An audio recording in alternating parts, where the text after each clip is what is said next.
If I told you that a European satellite had just disappeared into interstellar space, you'd think, technical malfunction. If I added that its mass materialized into the object it was approaching, you'd say, coincidence. But when I tell you that this happened on September 12, 2025, and the mass appeared exactly 6 hours after loss of contact, to the gram, your throat will dry up, just like mine did 3 weeks ago, because comets don't behave like this, traps do. My name is Nikak. I am a voice that is not supposed to say what you are about to hear. In August of 2025, the European Space Agency launched a mission that most of you haven't heard of. 2 microsatellites, each the size of a shoebox, weighing 12 kilograms each. The target, interstellar object 3ATC. The third confirmed visitor from beyond the solar system. A planned close approach of 500 kilometers for data collection on its composition, trajectory, and origin. A routine scientific mission. That's how it was supposed to be. Stay until the end, because what happened next overturns our understanding of physics, and I am not exaggerating 1 gram. 3ATC was discovered in March of 2024, a massive icy object about 4 kilometers in diameter, moving at a speed of 41 kilometers per second relative to the Sun. A hyperbolic orbit. It came from interstellar space and will go back. After Oumuamua and 2A Borisov, this was humanity's third chance to study matter from another star system. ESA didn't miss it. 8 months of preparation, launch in August. A trajectory maneuver with gravitational assist from Mars, and by early September, both satellites were on an intercept course. Estimated close approach, September 12, 1422 UTC. The first satellite, designated CS-1, was supposed to pass at a distance of 500 kilometers, activate its full suite of instruments, spectrometers, magnetometers, high-resolution cameras, and collect data for 73 minutes until the object moved beyond effective range. The second satellite, CS-2, was on a backup trajectory in case something went wrong with the first. Something went wrong, but not as they expected. Subscribe to the channel right now, because what I'm about to tell you won't make it into the official news for several days, maybe weeks, maybe never. September 12, 1117 UTC. CS-1 is 840 kilometers from 3ATC, 3 hours and 5 minutes until the planned close approach. The satellite begins transmitting the first scientific data, and here, the engineers at the Darmstadt Control Center see numbers that don't make sense.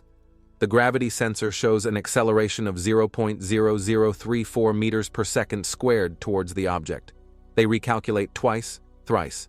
For the mass of 3ATC at this distance, the expected acceleration should be 0.0011 meters per second squared, a difference of 30.9 times. They check the sensor calibration. The sensor is working correctly. They check the trajectory data. Perhaps the satellite is closer than they think. The trajectory is confirmed by laser ranging to within a meter, 840 kilometers, no closer. 11:23 UTC, 6 minutes later.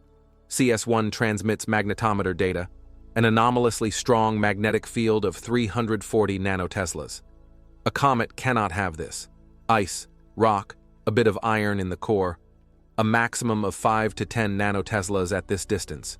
340 is the level you'd get near an M-class magnetized asteroid with an iron-nickel core.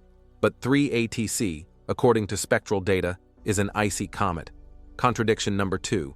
1131 UTC. Temperature sensors. The object is cold, minus 243 degrees Celsius. This is normal for an object that has spent thousands or millions of years in interstellar space far from stars. But the infrared spectrometer shows a faint but stable radiation in the 8 to 12 micrometer range. The object is emitting heat, not reflecting sunlight, emitting its own heat, albeit minimally. Energy is coming from somewhere inside. Radioactive decay. Calculations show that to provide this level of radiation, the core must contain about 800 kilograms of plutonium-238, or an equivalent in a natural cosmic object. Contradiction number 3.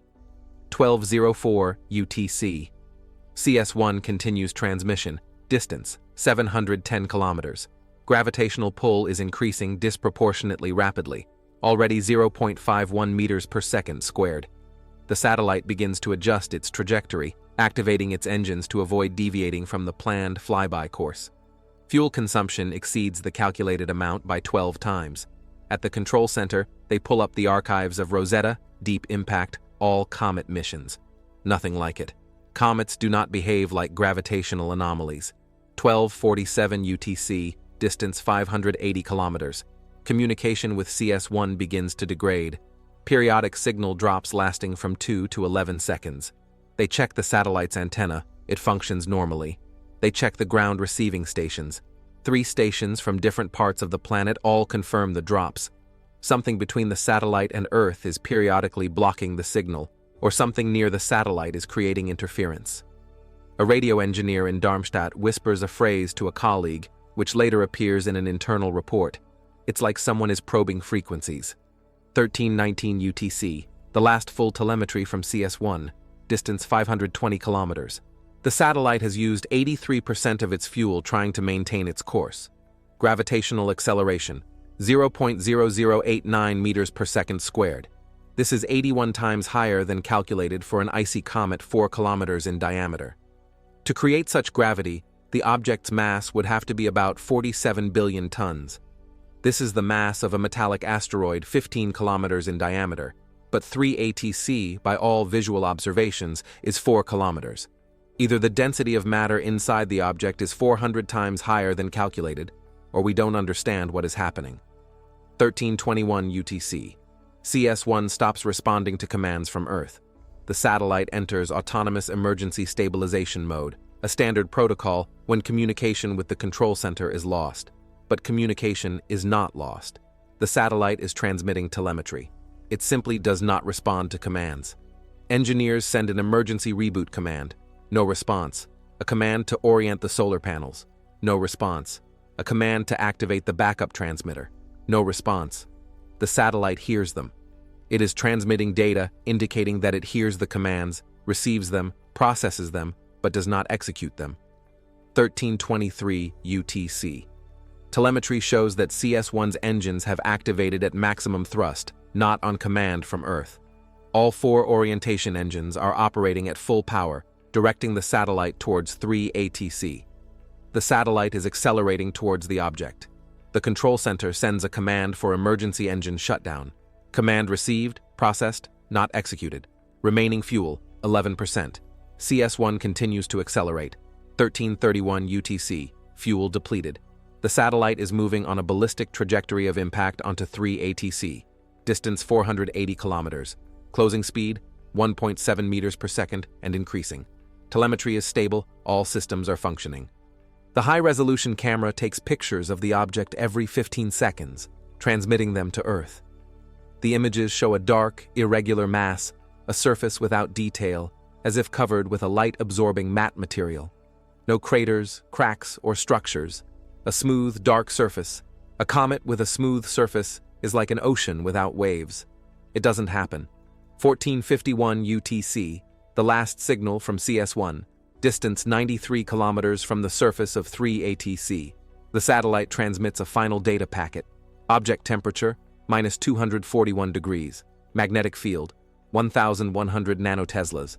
Gravitational acceleration, 0.031 meters per second squared. All satellite systems are functional. Then the signal breaks off, not degrades, not fades. It breaks off instantly, as if cut by a knife. 3 receiving stations simultaneously lose CS1. Estimated impact time on the object's surface at the current speed and acceleration, 1458 UTC, 7 minutes after signal loss. At the control center, incident investigation mode is declared. CS2, the second satellite, is 12,000 kilometers from 3 ATC on a safe trajectory that does not involve approaching closer than 8,000 kilometers. It is not being brought closer. Its telemetry is being analyzed in real time. They are looking for any anomalies. Nothing so far. CS2 is behaving normally, collecting data remotely, transmitting it to Earth.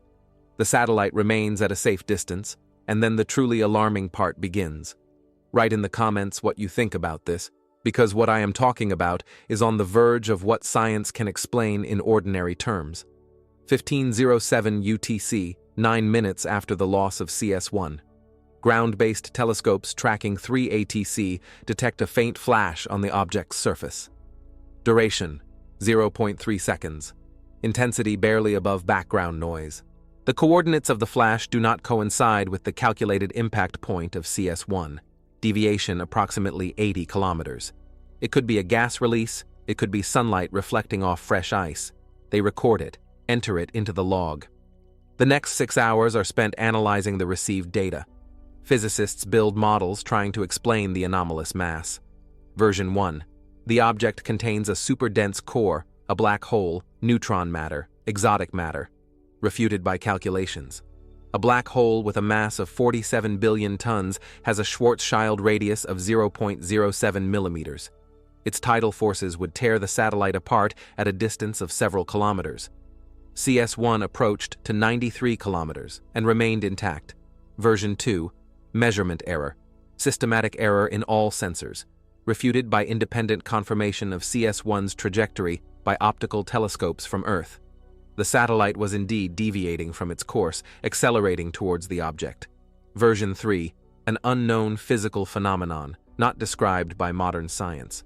There is nothing to refute this version. It remains on the table. 2008 UTC, 6 hours and 7 minutes after the loss of CS1. TS2, at a safe distance, transmits spectral analysis data of 3 ATC, a standard procedure that the satellite performs every 40 minutes. The engineer processing the data notices an anomaly in the mass characteristics of the object. The mass is calculated by its gravitational influence on TS2's own trajectory, weak but measurable. New data shows that the mass of 3 ATC has increased by 12.04 kilograms compared to measurements 6 hours ago. 12.04 kilograms. Mass is 12 kilograms. Measurement error is 0.3 kilograms. A coincidence, statistically significant. Give a like if these numbers impress you as much as they impressed me when I first saw them. The engineer rechecks the calculations, involves a colleague, they recheck together, then a third person. The numbers don't change. The object's mass has grown by exactly the mass of the fallen satellite, not instantly after impact, but 6 hours later. As if the object needed time to digest, absorb, integrate the foreign body.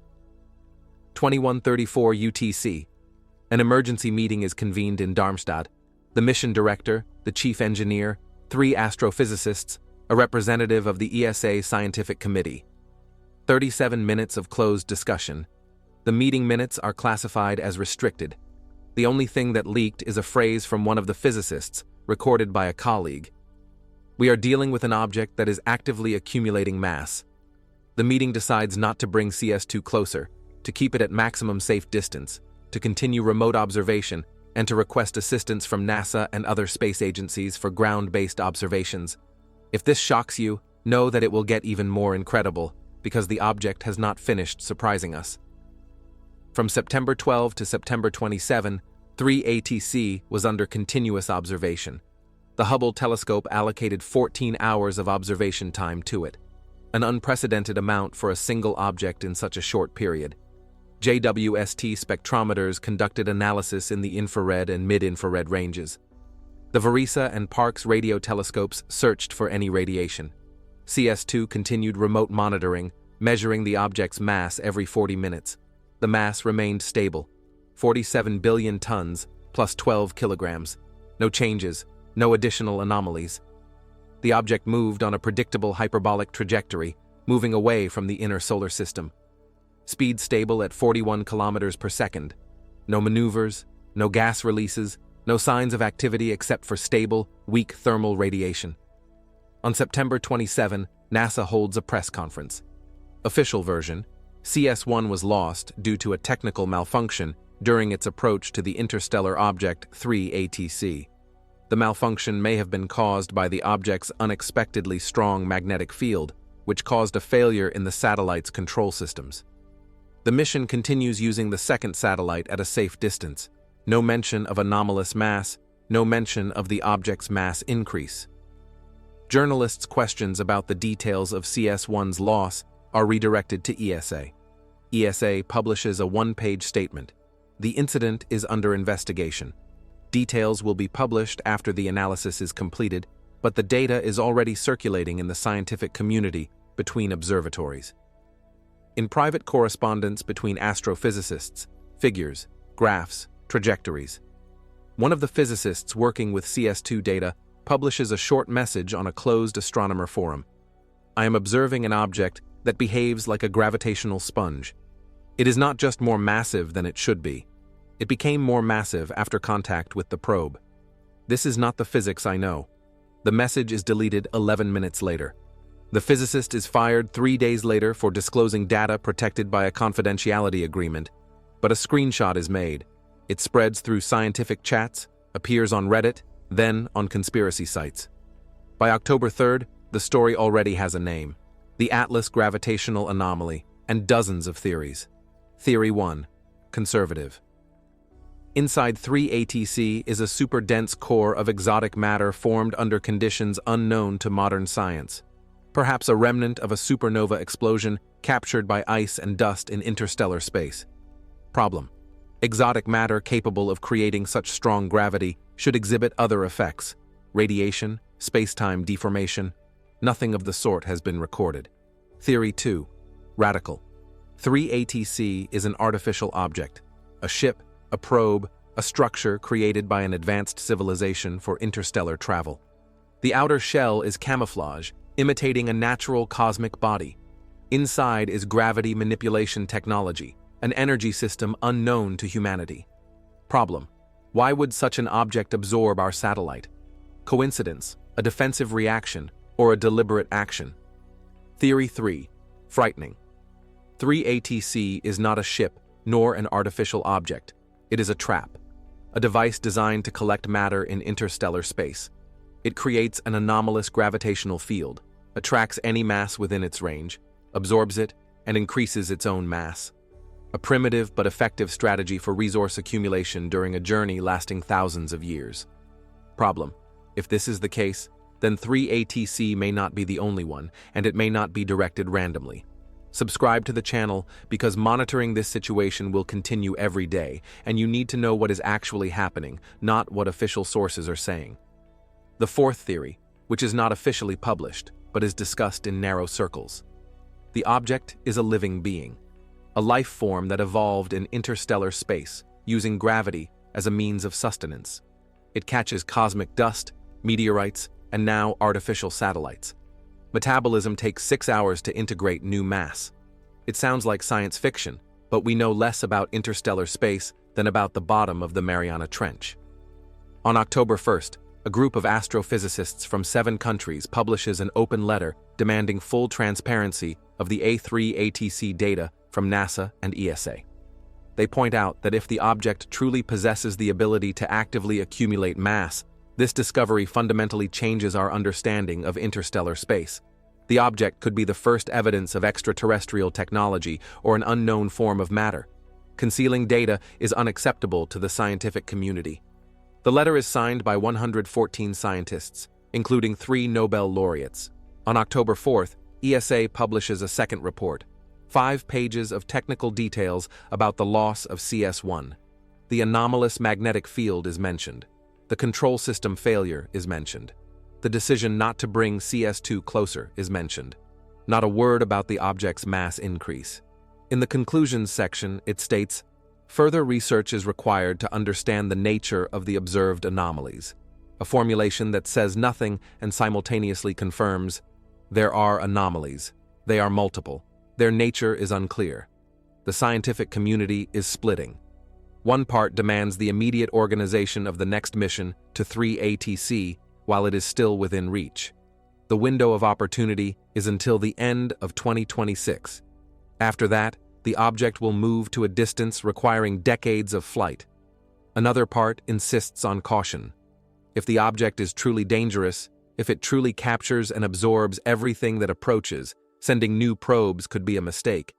The third part says, there is not enough data. Conclusions are premature, more observations from a safe distance are needed. By October 10th, the first trajectory calculations for 3ATC, taking into account its mass increase, appear.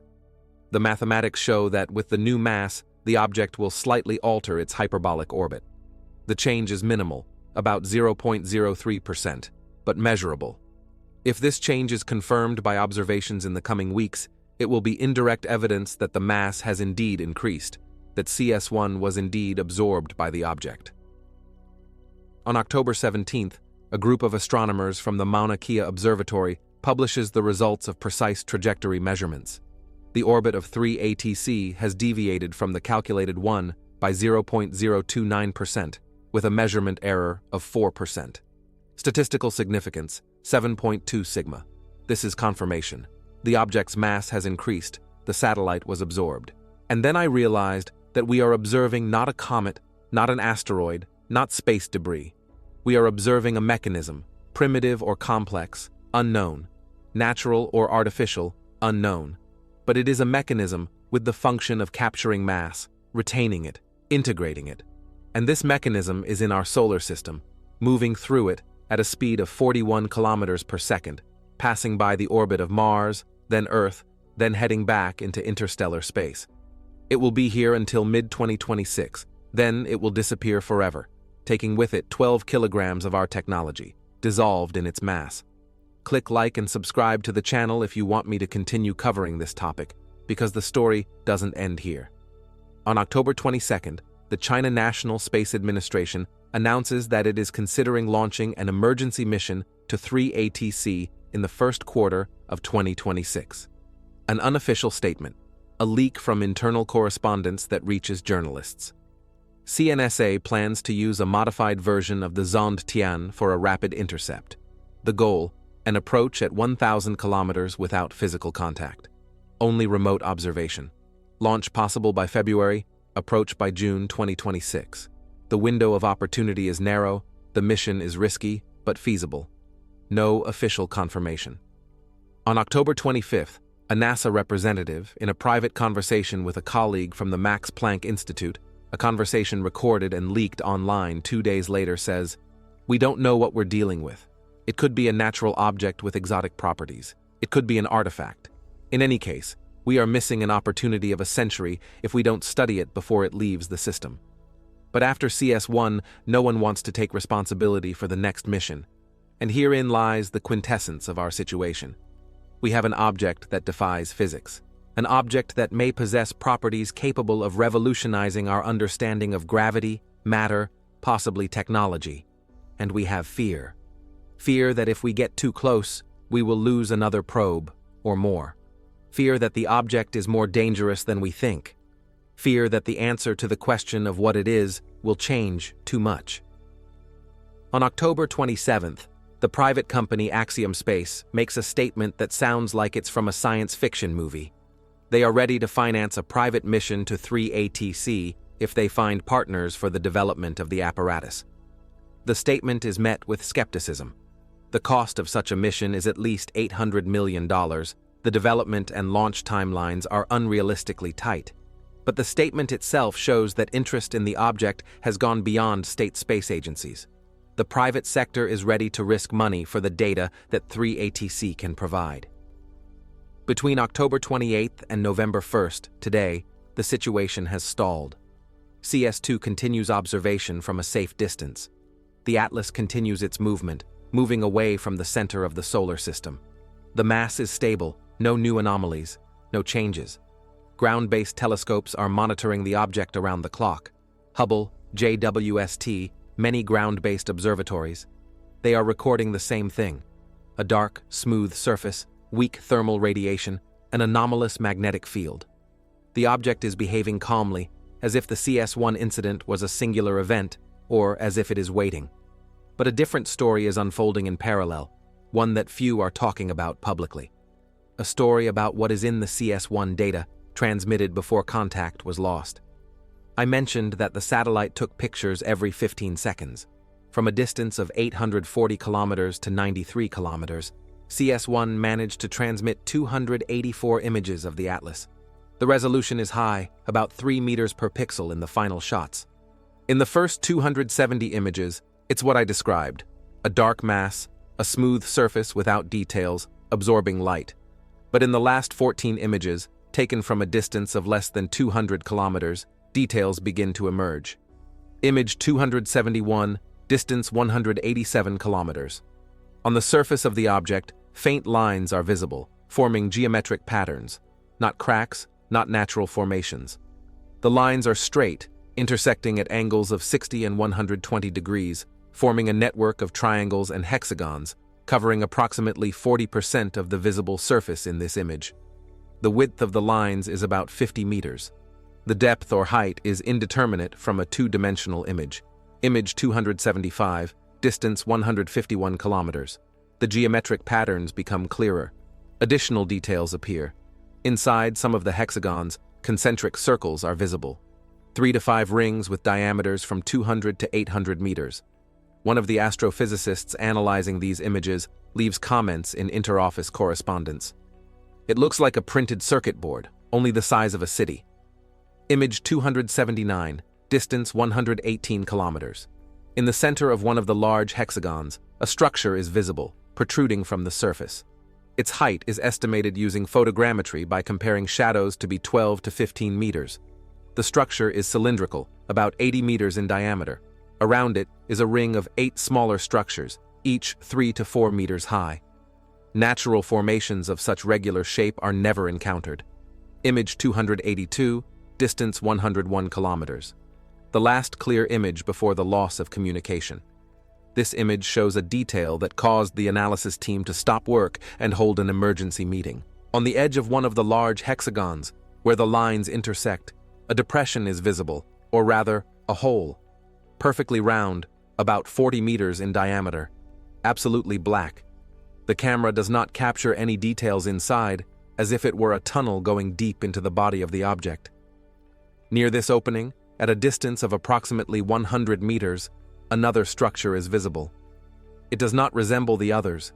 It is an irregularly shaped object, reflecting light differently than the surface of the atlas.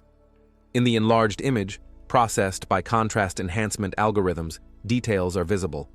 An elongated shape, approximately 8 by 3 meters, with protrusions at one end. 2 independent analysts come to the same conclusion. It resembles a spacecraft, non-human. The size and shape do not match any known probe, satellite, or debris. But the proportions, the presence of protrusions that could be antennas or panels, all of this is characteristic of artificial objects. The object lies on the surface of the atlas near the opening, as if it were left there, or attracted, or partially absorbed. This data is not being published. The images are classified as restricted scientific analysis. Access is granted only to members of the ESA research group and a few consultants from NASA and other agencies. The reason is not officially stated, but it is obvious. If images of geometric structures and a possible alien apparatus on the surface of an interstellar object were published, the reaction would be unpredictable. Panic, mass speculation, pressure on governments for action, and most dangerously, if this is indeed evidence of extraterrestrial technology, publication could attract the attention not only of the public but also of those who created this object. But leaks are inevitable. On October 29th, a blurred image of image 279, the one showing the cylindrical structure, appears on a forum for professional astronomers. The quality is low, photographed from a screen with a phone, but the details are discernible. The post is deleted 40 minutes later, but screenshots circulate.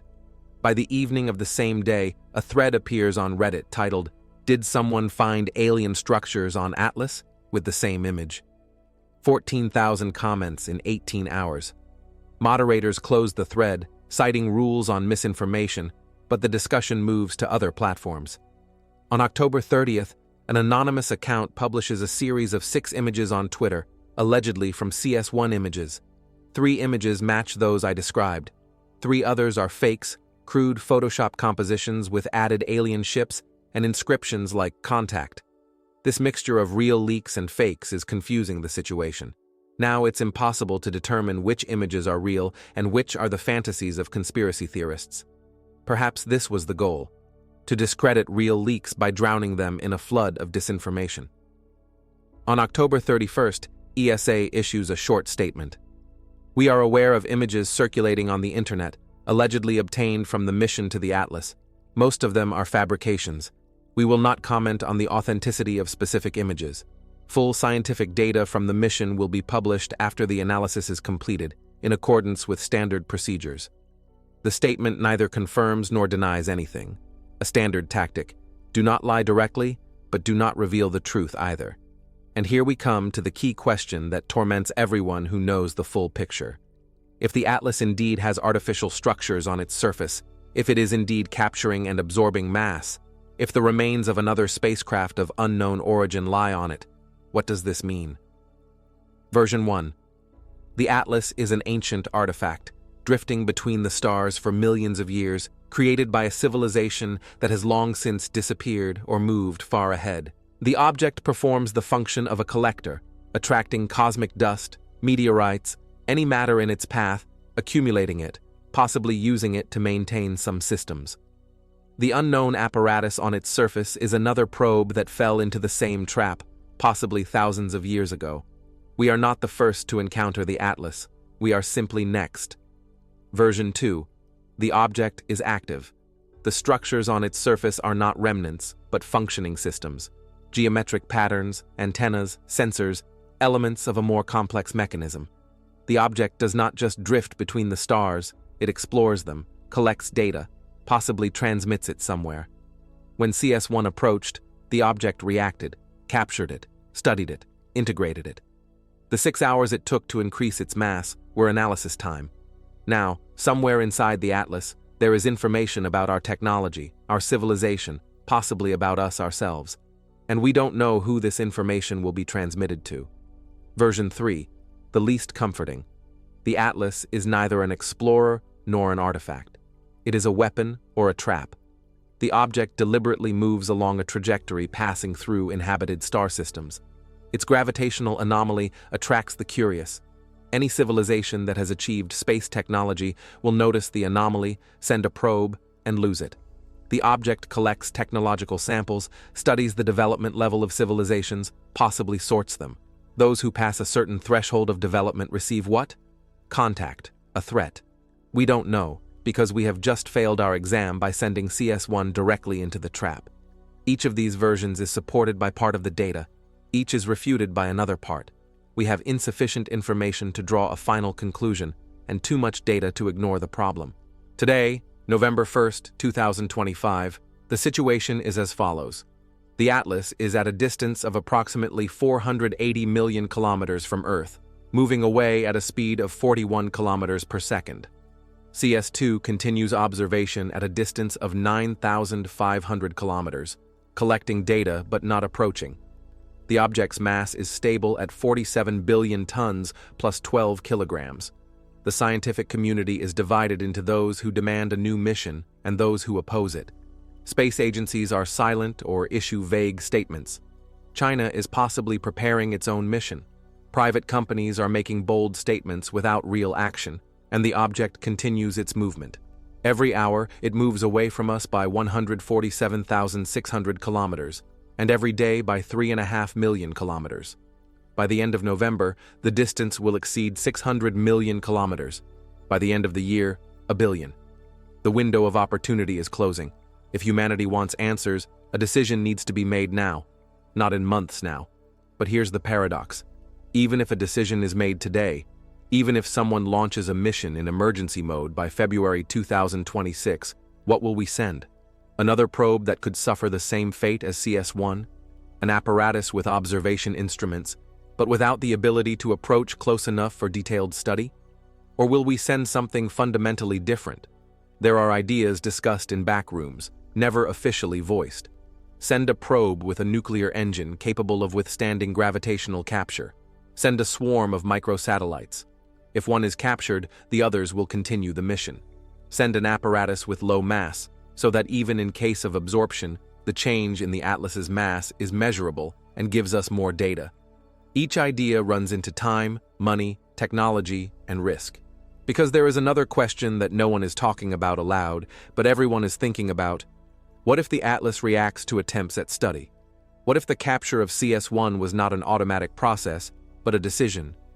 What if the reaction to the next attempt is different, more aggressive or, conversely, more open? We sent one probe and lost it. Will we send a second and lose another 12 kilograms of technology? Or will we send a dozen and lose everything? Or will we send a manned spacecraft and risk human lives for an answer to a question that perhaps is better left unasked? Write in the comments what you would do in place of the heads of space agencies. Would you send a new mission or leave the object alone? Because this is not an abstract question. Decisions are being made right now in the meeting rooms of NASA, ESA, Roscosmos, CNSA. And these decisions will determine whether the Atlas remains a mystery vanished into interstellar space or becomes a turning point in human history. Now, let me talk about what might happen next. Remember, everything I say now are predictions based on current data and models. The future is not predetermined. If humanity decides not to send a new mission, the Atlas will leave the inner solar system by mid-2026. By the end of 2027, it will cross the orbit of Neptune.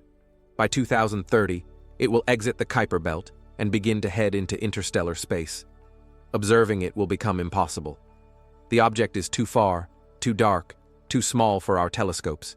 It will disappear, taking all the answers with it, and in thousands or millions of years, it will enter the gravitational field of another star, where perhaps another civilization will send its probe to it and lose it just as we did.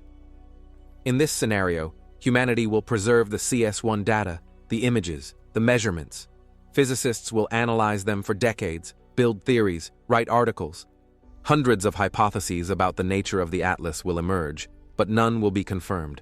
The object will enter textbooks as the first confirmed gravitational anomaly of interstellar origin, leaving more questions than answers. And every time a new interstellar object is discovered, someone will ask, what if it's another Atlas? And we won't know the answer. If a decision is made to send a mission, several scenarios are possible. Scenario 1. Optimistic. A new probe approaches the Atlas, but remains at a safe distance beyond the gravitational capture zone. Let's say at a distance of 2,000 kilometers, where the anomaly is no longer critical. The probe collects detailed images, spectral data, measures the magnetic field, gravity, thermal radiation. It receives confirmation. The structures on the surface are artificial. The patterns are geometrically precise. The object was created by intelligence. The data is transmitted to Earth. Humanity receives the first irrefutable proof of extraterrestrial technology. What next? The world community creates an international program for the study of interstellar objects. Investments in space technologies increase. Philosophy, religion, politics undergo a fundamental shift. We are no longer alone, and there are those who surpass us technologically. The effect could be unifying. Humanity realizes itself as a single species in the face of the cosmos, or divisive if different nations and groups begin to compete for access to possible technologies for future contacts. Scenario 2. Tragic. A new probe approaches, falls into the same gravitational trap, is lost. Or worse, the Atlas reacts more actively, strengthens its gravitational field, captures the probe from an even greater distance. The object's mass increases by another few kilograms. Humanity receives confirmation. The object does indeed capture everything that approaches, and there is no way to study it at close range without losing the apparatus. The decision is made to leave the object alone. But now we know that there are traps somewhere in space, and the next interstellar object could be the same. This changes the exploration strategy. We become more cautious, more paranoid. Every approach to an unknown object is accompanied by risk analysis and multi-level security protocols. Scenario 3. Revolutionary. A new probe approaches and the Atlas reacts, but not with capture, but with communication. The object begins to transmit a signal, radio pulses, light flashes, changes in the magnetic field, anything that can be interpreted as an attempt at contact. Perhaps this is an automatic reaction, programmed by the object's creators millions of years ago. If someone approaches twice, it means it is an intelligent civilization. Start the contact protocol. Humanity receives a message. Decryption may take years, but the fact is undeniable. Someone wants to talk to us. This turns everything upside down. We move from the phase of, we are alone, to the phase of, what do they want to tell us? International committees for decryption are created. Linguists, mathematicians, physicists are involved. The world holds its breath, waiting for an answer. And the Atlas, meanwhile, moves further away, and communication with it weakens, creating time pressure to decipher the message before the object disappears, or lose the chance forever. Scenario 4. Apocalyptic. The Atlas was not a random wanderer, but an advance guard. Others are following it. In the coming years, we discover a second, a third, a fifth interstellar object with anomalous mass and gravitational capture. They enter the solar system from different directions, as if coordinating their movement. Humanity realizes these are not natural objects, but a fleet, an armada, sent with a specific purpose. What purpose? Gathering information about developing civilizations, preparing for contact, or something more sinister? We don't know, but panic is inevitable. Governments mobilize resources. Space agencies switch to emergency mode. Talk begins about planetary defense. But defense against what? Against objects that simply drift through the system without showing aggression, or against what lies behind them and what might come next? Each of these scenarios sounds like science fiction. But remember, 3 months ago, we didn't even know the Atlas existed. 2 months ago, we thought it was an ordinary interstellar comet. 3 weeks ago, we lost a satellite and discovered that the object had absorbed its mass. Reality is moving faster than our theories. What seemed impossible yesterday is becoming a fact today, and what I described as future scenarios may become headlines in a few months. But there is one more detail I haven't mentioned, a detail that has kept me awake for the last 4 nights. CS2, the satellite that remained at a safe distance and continues to observe. It records data every 40 minutes. On October 31st, at 3:14 UTC, it transmitted another telemetry package. The package contained a spectral analysis of the Atlas in the infrared range, a routine procedure performed hundreds of times in the last week. But this time, the data showed an anomaly. The object's thermal radiation increased slightly, a 7% increase within statistical error, but the direction of growth is stable. The next measurement at 3:54 UTC showed another 5% increase. The third measurement at 4:34 UTC showed another 4%. The object is heating up, the heat source is internal. The process is slow but steady. Physicists are trying to explain it with natural causes. Perhaps the object approached the sun at its minimum distance a few months ago, and now the accumulated heat is beginning to be released from within through thermal inertia of the core. But calculations show that for thermal inertia of this magnitude, the core would have to be tens of times denser than any known material allows. An alternative explanation, a chemical or nuclear process, unknown, has activated inside the object. Something has begun, and we don't know what. The last data from CS2 came yesterday evening, October 31st, at 22:48 UTC. The thermal radiation continues to grow. The total increase over 19 hours of observation is 7.3%. This is already beyond any statistical error. This is a trend. The object is heating up, and the process is accelerating. What does this mean? There are several options. Perhaps the Atlas is digesting CS1, and the process requires energy, which is released as heat. 6 hours were needed to integrate the satellite's mass. It is possible that the following weeks are required for complete material processing, and the thermal growth is a side effect. Perhaps the object is reacting to its removal from the sun. It is moving further and further from the source of light and heat, and its internal systems are compensating for this by increasing their own energy production, like an organism maintaining its body temperature in a cold environment. Perhaps the capture of CS1 activated something, a trigger, a program, a mechanism. The object was dormant or in passive mode, and contact with technology woke it up. Now systems are turning on, processes are launching, and the thermal growth is a sign that the Atlas is entering an active state. Or the most alarming option, the object is preparing for something, accumulating energy, heating up its systems, preparing for an event that will occur in the near future. What event? We don't know, and that's the most frightening part. The data is classified, information about the thermal growth is not published. The official reason is to avoid unfounded panic until the causes of the observed phenomenon are confirmed. The real reason?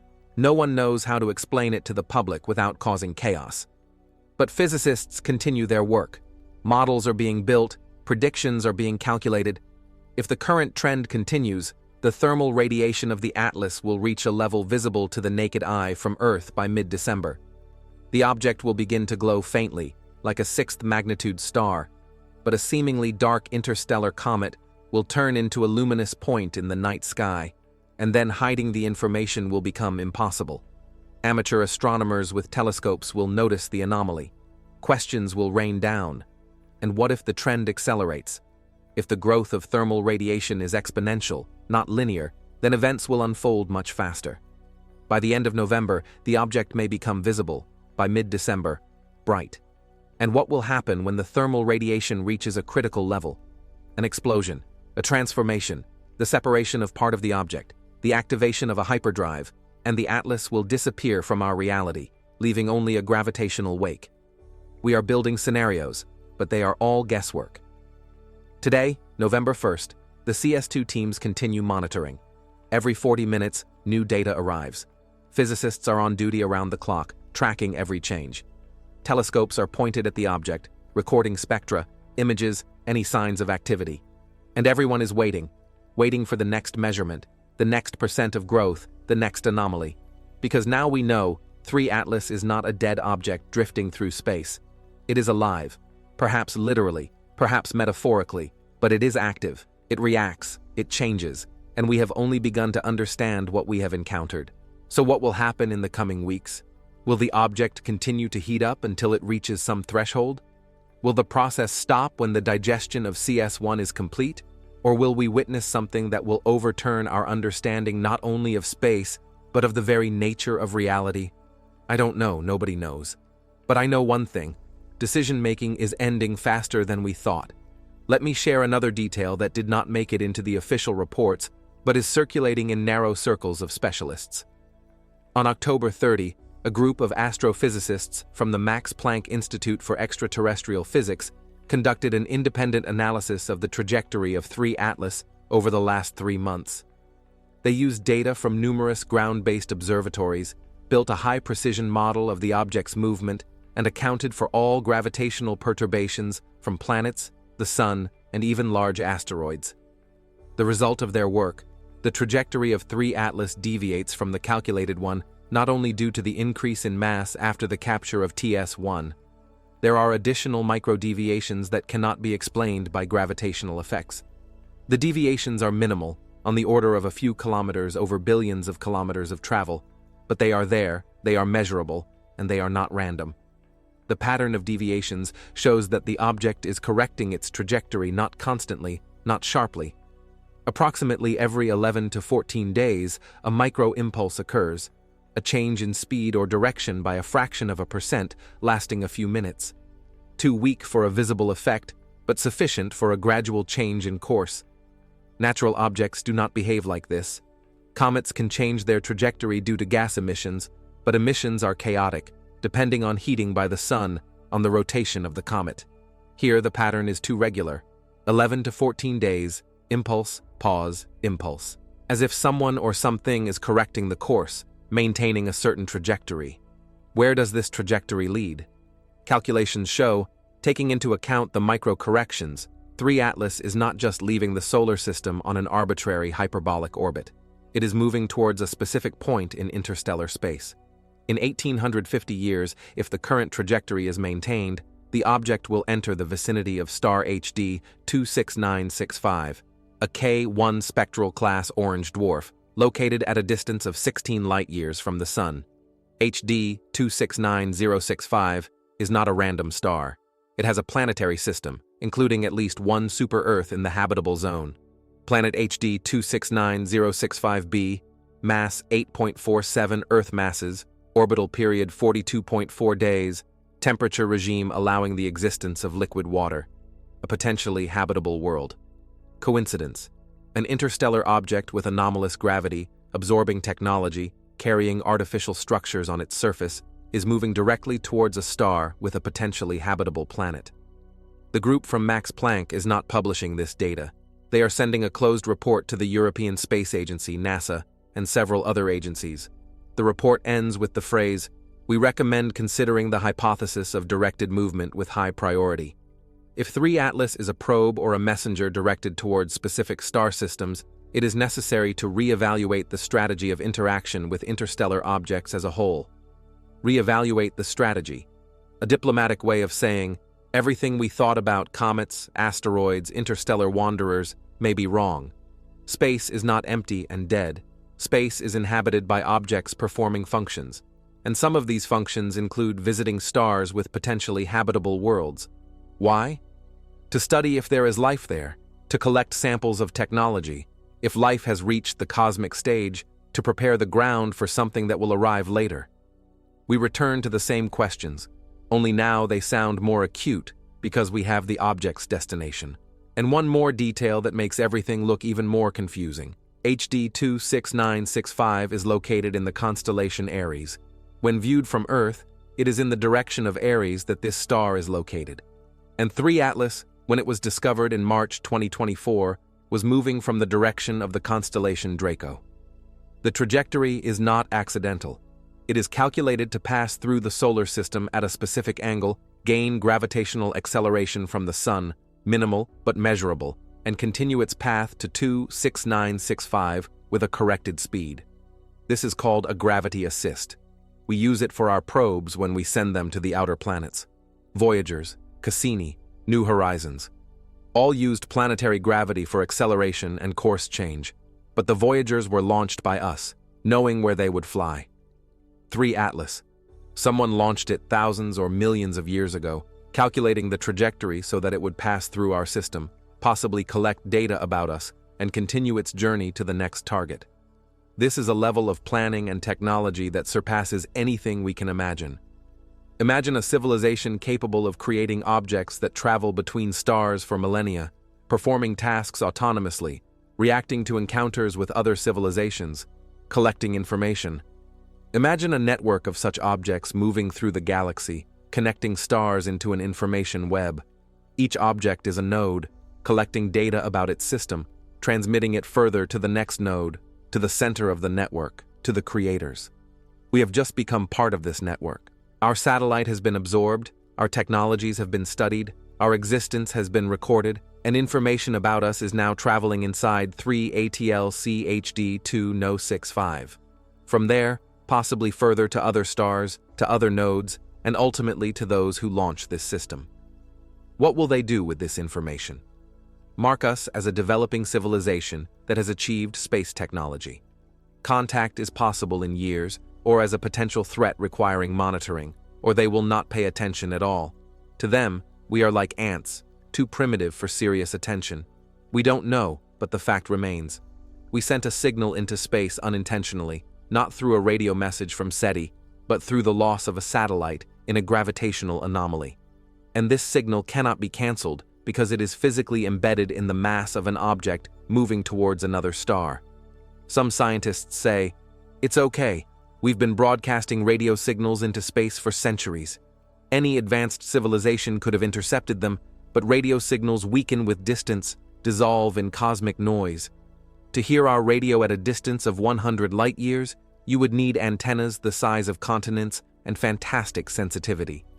But a physical sample of our technology, embedded in an interstellar probe, is different. It is direct, irrefutable proof of our existence and level of development, and it is delivered directly to the doorstep of another potentially habitable system. Perhaps this was the goal. Perhaps 3 Atlas is not just a data collector, but a courier. It travels from star to star, collecting samples of local civilizations, if they exist, and delivering them to systems where other civilizations or centers of the galactic network might be located.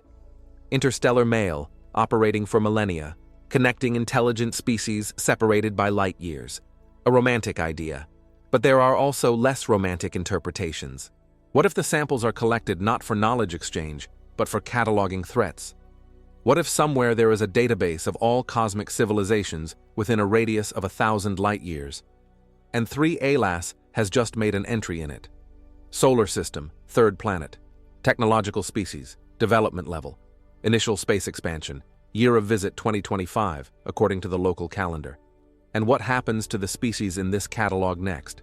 Does contact come, help, or a visit from those who decide which civilizations deserve to exist and which pose a risk to galactic stability? I know this sounds paranoid, but when dealing with the unknown, paranoid scenarios are as likely as optimistic ones.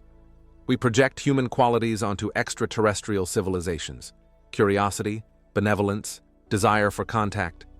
But what if their motivations are completely different? What if, for them, we are not potential partners, but a resource, a threat, or simply data in an infinite table of galactic bureaucracy? Click like if this information makes you rethink your understanding of space, because we are not finished yet. There is another layer to this story, which is only discussed in private conversations among specialists and will never make it into official reports. The layer concerns what happened before the discovery of 3 Atlas. In January 2024, 2 months before the official announcement of the object's discovery, the Pan-STARRS telescope in Hawaii recorded an anomalous dimming of a star in the constellation Draco. The dimming lasted 11 seconds. The drop in brightness was 0.3%. Such events occur when an object passes between the star and the observer, a transit. This is usually used to detect exoplanets, but in this case, the object was too close to be a planet of a distant star. Calculations showed the object was at a distance of about 2 astronomical units from the Sun, moving at a speed of approximately 40 kilometers per second. Its size, based on the duration of the dimming and the speed, was about 4 kilometers in diameter. Astronomers became interested, began tracking the object, building its trajectory. 3 weeks later, they obtained the first spectral data. The object reflected very little light. Albedo, about 0.4, one of the darkest objects ever observed. For comparison, coal has an albedo of 0.04 to 0.1. The object was black as coal, absorbing almost all the light falling on it. This was strange, but not unprecedented. Some asteroids have very low albedo due to high carbon content. But here's what was strange. The object had no coma, no tail, no activity, despite being close enough to the Sun for ice sublimation if it were a comet. The trajectory became clearer. Hyperbolic orbit, interstellar origin. The object was officially classified as 3 Atlas, the 3rd interstellar object. The announcement was made in March, when enough data had been accumulated for publication. But here's what didn't make it into the official announcement. Between January and March 2024, while the object was being tracked and classified, 3 different observatories independently recorded an anomaly. The object flickered from time to time. Its brightness changed by 10 to 15% over a few minutes, then returned to its baseline level. The periodicity of the flickering was irregular, sometimes once a week, sometimes several times a night. Astronomers tried to explain this by the object's rotation.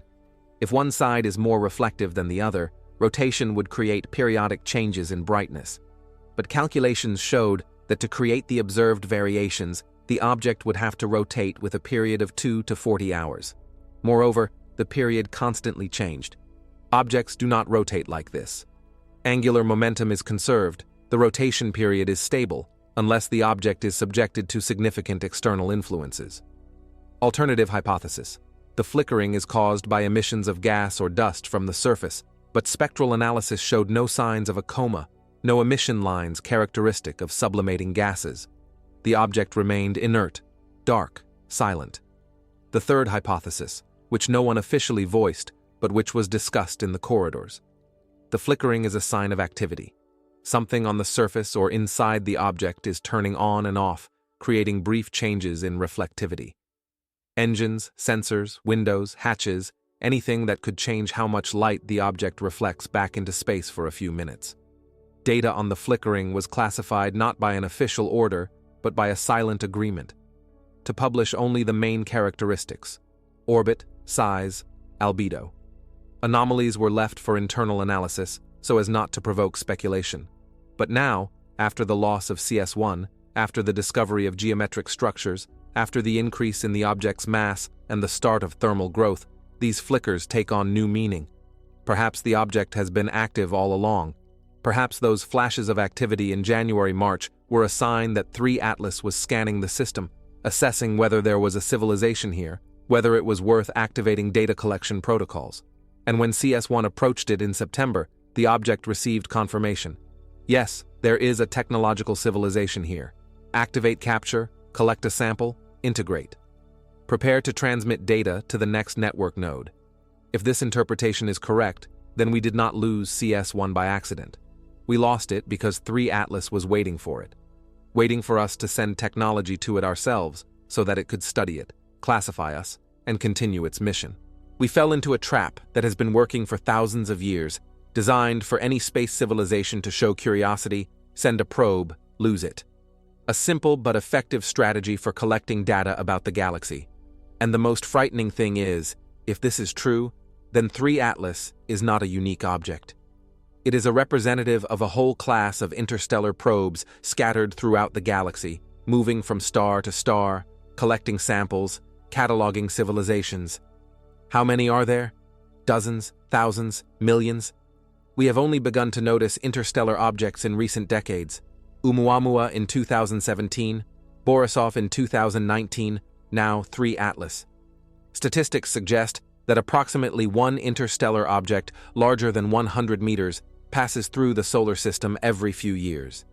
How many of them are natural comets and asteroids, and how many are probes like 3 Atlas? It's just that we haven't gotten close enough to them yet to detect anomalies. Oumuamua was anomalous.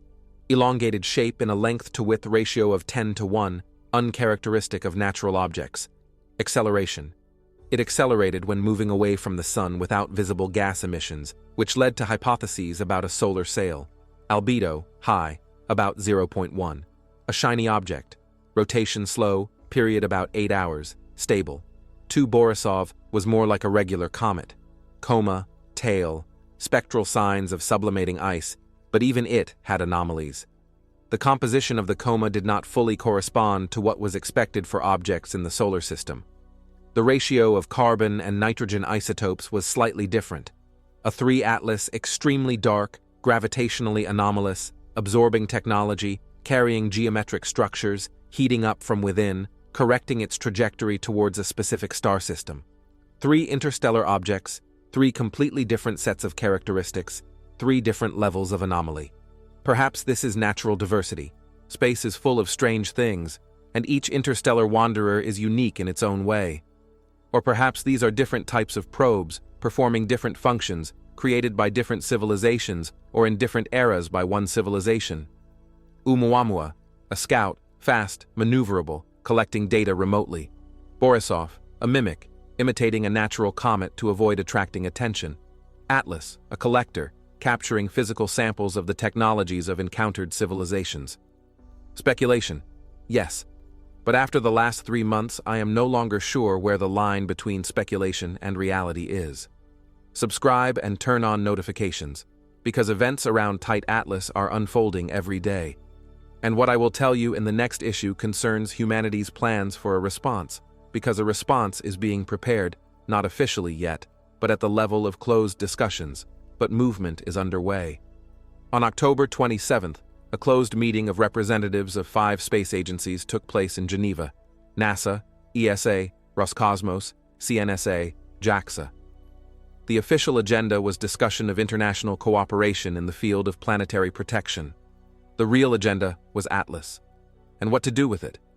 Details of the meeting are not published, but one of the participants, who wished to remain anonymous, shared the general outlines in private correspondence that later leaked. 4 main scenarios of action were discussed. Scenario 1. Observation without intervention. Continue remote monitoring through CS2 and ground-based telescopes until the object goes out of reach. Collect maximum data, avoiding the risk of losing another spacecraft. Analyze everything after the object leaves. Prepare for possible encounters with similar objects in the future. Minimal risk, minimal information. Scenario 2. Emergency mission with remote study. Launch a new probe by February-March 2026. Approach to 1,500 to 2,000 kilometers beyond the gravitational capture zone of CS1. Collect high-detail images, spectral data. Confirm or refute the artificial origin of the structures. Medium risk. If the capture zone is wider than we think, the probe may be lost. Medium information value. We will confirm anomalies but will not understand the internal mechanism. Scenario 3. Mission with physical contact. Develop and launch a spacecraft capable of landing on the surface of 3 Atlas or shooting an impactor at it to collect samples of ejected material for analysis. High risk. The object may capture and absorb the spacecraft, like CS1. High information value. Direct material analysis will show what the object is made of, confirm or refute its artificiality. Scenario 4. Attempt at communication. Send a powerful radio signal, a laser message, to the object. something that establishes contact. If 3 Atlas is intelligent or controlled by artificial intelligence, it may respond, unpredictability of reaction. If the object interprets the message as a threat, the consequences are unknown. Potentially infinite information value if contact is established.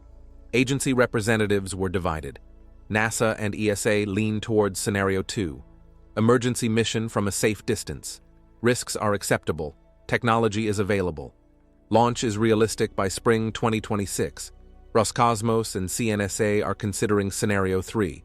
Physical contact. Their argument, remote observation has already provided anomalies, but not answers. A material sample is needed to understand the object's nature. JAXA takes an intermediate position, proposing a combined mission, a main probe at a safe distance, plus several small sub-satellites that can be sent closer, risking loss but minimizing damage. Scenario 4, an attempt at communication, did not receive support from any agency. Reason: too many unknowns. We don't know if the object has the ability to receive and interpret signals. We don't know how it will react. An attempt at contact could be a waste of time and resources, or worse, could provoke a reaction we are not ready for.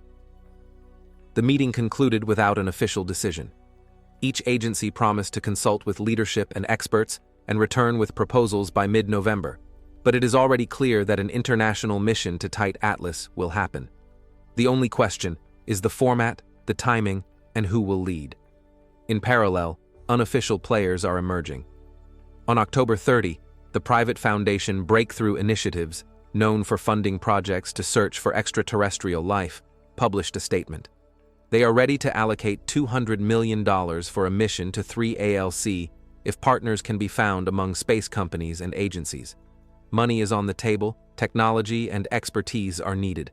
SpaceX, Blue Origin, Rocket Lab have not officially commented yet, but in narrow circles, it is said that SpaceX is considering the possibility of using a modified Dragon for an automated mission. Launch on a Falcon Heavy. Trajectory with acceleration at Mars. Approach by July 2026. Technically feasible if Elon Musk approves the project. Musk is known for his love of ambitious and unconventional tasks. Imagine a private company sending a probe to an interstellar object with anomalous gravity.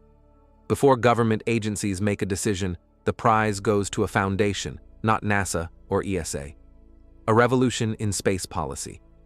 And perhaps humanity's first contact with extraterrestrial technology will occur under the auspices of private entities, not governments. This raises questions. Who has the right to represent humanity in contact with extraterrestrial intelligence?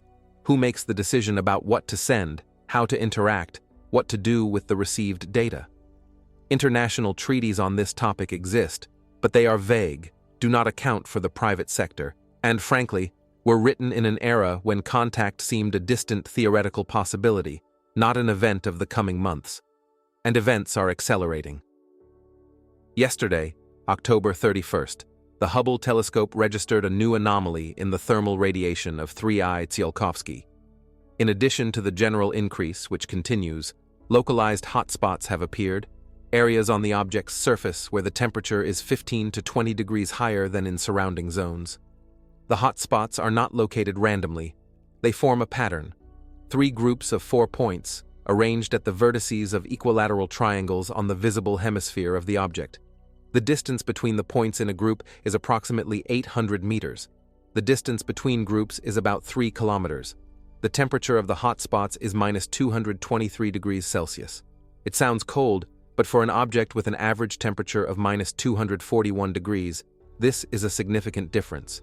A difference of 18 degrees means that these areas radiate 2.3 times more energy than the rest of the surface. Physicists are analyzing the image, comparing the coordinates of the hotspots with images of geometric structures obtained by CS1. The result: the hotspots coincide with the location of large hexagonal formations. More precisely, they are located at the centers of these hexagons, where cylindrical structures protruding above the surface are visible in the CS1 images. The conclusion is obvious. The structures are active, they generate heat, possibly energy. They turned on or increased activity after CS1 was captured. The pattern of 3 groups of 4 points is not accidental, it is a system, possibly an energy network. possibly a communication lattice, possibly something we cannot even categorize. 12 active points on the surface of the interstellar object. 12 structures that glow in the infrared spectrum, forming a geometric pattern. If this is not proof of artificiality, then what is proof? The Hubble data reaches the ESA science team this morning, November 1st, around 8 a.m. UTC. By 10 a.m., emergency video consultations are held with NASA. By 12 p.m., the information is transmitted to Breakthrough and Niche TIFFs and several other partner organizations. By this evening, this data will either be published or classified so thoroughly that leaks will become impossible. I don't know what decision they will make, but I know one thing. If these images become public, the discussion will end. There will no longer be disputes. Natural object or artificial. Natural objects do not activate hotspot patterns after contact with technology. This is how machines behave. And then the question will change. Not what is it, but who created it, and what do they want? Today, November 1st, 2025, we are at a crossroads. Humanity has encountered an object that is either the greatest discovery in history or the first sign of a process that we do not control and do not understand. The choice we make in the coming weeks will determine not only the fate of the mission to 3I Tsiolkovsky, but also how we see ourselves in the universe. We can no longer pretend that space is empty. We know that there are objects out there that behave in ways that natural bodies should not. We know that one of them captured our satellite, absorbed its mass, and has now activated systems on its surface. We know that it is moving towards another star system with a potentially habitable planet, carrying information about us within it. What do we do with this knowledge? First option: bury our heads in the sand, classify the data, calm the public with banal explanations. Wait for the object to go far enough away to be forgotten. Safe, but cowardly and useless, because the next interstellar object might arrive in 5 years, and then all the secrecy will become worthless. Second option: accept the challenge. Publish all data. Launch an international study program for 3I Tsiolkovsky. Send our best for detailed research. Risk the loss of equipment, money, time, but get a chance to understand what is happening, who created this object, and what its presence means for humanity. Third option: go further. Not only study, but also try to communicate. Send a message, wait for a response. Acknowledge that we are not the only intelligent beings and are ready for dialogue. The riskiest option, because the response may not be what we want to hear, but also the most honest. I cannot say which option is correct. I do not make these decisions. They are made by people in the offices of NASA, ESA, government buildings around the world. People who are responsible not only to science, but also to billions of people whose lives may change depending on what we discover.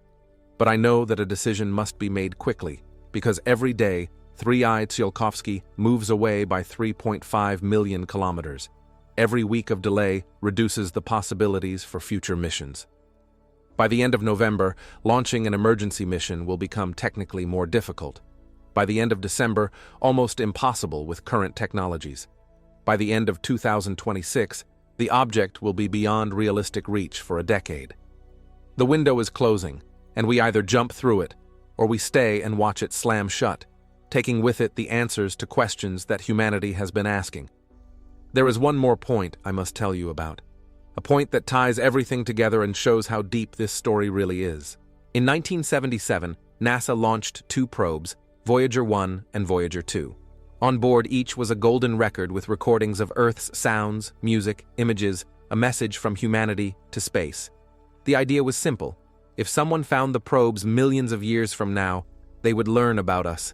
A message in a bottle thrown into the cosmic ocean.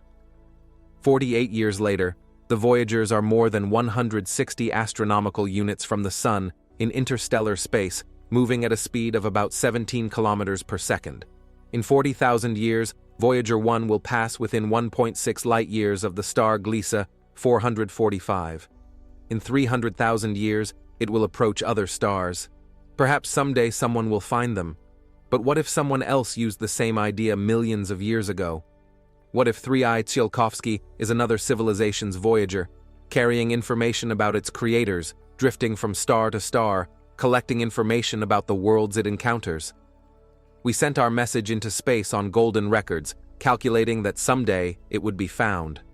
They sent their message in the form of an object that actively seeks encounters, captures technology, integrates it, studies it.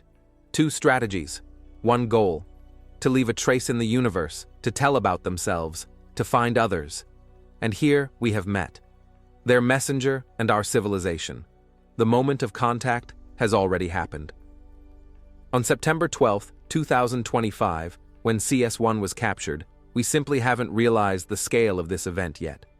We lost a satellite and saw an anomaly. But what actually happened was humanity's first physical interaction with extraterrestrial technology. Not a radio signal that can be interpreted in different ways, nor an unidentified object in the atmosphere that can be explained by natural phenomena. Physical contact. Our machine and their machine. Our matter and their matter. Our information and their information. Contact has been made. The question now is, what do we do next? Ignore it. Pretend it was an accident, a technical malfunction, a natural anomaly. Return to normalcy.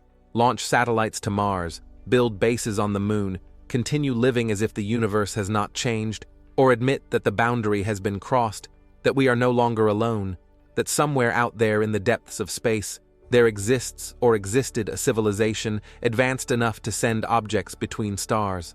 And one of these objects has just taken our sample and is taking it with it. I have chosen acknowledgement. That is why I am here telling you this story, because the public has the right to know. Not everything.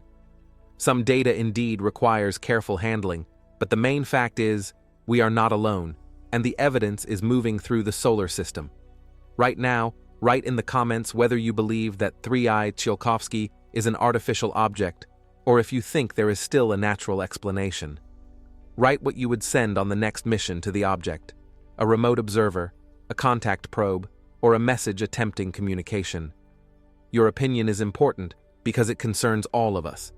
Subscribe to the channel and turn on notifications because the situation will develop rapidly in the coming weeks. Decisions on new missions may be announced by the end of November. Data on hotspots on the object's surface may be published or classified at any moment. Thermal radiation continues to grow, and if the trend continues, we will see visible changes by mid-December. In the next episode, I will tell you what we know about other interstellar objects discovered in recent years and why some of them might also not be what they seem. Oumuamua had oddities that were never fully explained. 2i and Borisov also had anomalies in their composition. And what if they are all part of one network, one system, deployed in the galaxy millions of years ago, and we are only just beginning to notice it? What I have discovered by analyzing the data for all 3 interstellar objects shows a pattern that cannot be ignored. A pattern that suggests the visits are not random, they are planned, and possibly 3i Tsiolkovsky is not the last. But this is another story. A story about how humanity has been under observation for longer than we thought, and those who are observing may be preparing for the next step. See you in the next episode.